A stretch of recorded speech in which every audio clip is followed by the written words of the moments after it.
আবেলি 4টামান বাজে ইফতাৰী বনাবলৈ পাকঘৰত সোমালোঁ। আজি বনাম মই আলু পৰঠা বনাবলৈ আলুকেইটা লৈছোঁ আৰু বুটটো মই শেষ ৰাতিয়ে তিয়াই থৈ দিওঁ। বুটৰ লগতে আলুকেইটা সিজাই ল'ম। এয়া দেখিছে নহয় কুকাৰত দি সিজাই লৈছোঁ। এতিয়া আলুকেইটা বেলেগকৈ লৈছোঁ। ইপিনে কেৰাহী পাতি দি তাতে মই মিঠাতেল, গোটা জিৰা, পিঁয়াজ, জলকীয়া, হালধি, নিমখ, জিৰা গুড়ি দি ভালদৰে লৰাই আছোঁ। এতিয়া হাতেৰে আলুকেইটা খচি খচি দিম। আলুটো সিজোৱা হৈছে, এতিয়া পানী চানী নিদিওঁ। এতিয়া ভালদৰে ভাজি ল'ম। ভাজা হৈ গৈছে। ইপিনে মই আটা লৈছোঁ। আটাত মই ৰিফাইন অইল দিছোঁ, নিমখ দিছোঁ। এতিয়া কুহুমীয়া পানী দি ভালদৰে খচি ল'ম যেনে ৰুটি বনাওঁ।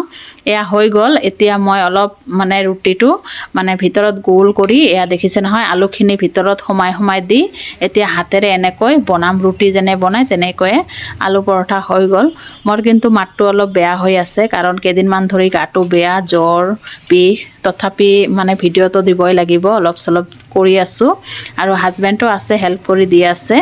ভিডিঅ'টো চাই কেনে পালে কমেণ্টত জনাব আৰু প্লিজ এটা ছাবস্ক্ৰাইব মাৰি দিব। এনে বুট পকৰি হাজবেণ্ডে ভাজি আছে, দেখাই আছোঁ ৰ'ব আপোনালোকক। আপোনালোকে ইফতাৰীত কি আইটেম বনাই কমেণ্টত জনাব দেই। ইপিনে হাজবেণ্ডে ভাজি আছে, মই বনাই দি আছোঁ। এয়া দেখিছে নহয় পৰঠা হৈ গ'ল। এতিয়া ৰিফাইন অইলত ভাজি আছে। আপোনালোকে ঘি দিও ভাজিব পাৰে। পৰঠা হৈ গ'ল, আলু পৰঠা। ইপিনে পকৰি, বুট লগতে বুন্দিয়া লৈ আহিছে, জিলাপি লৈ আহিছে, পাপৰ লৈ আহিছে।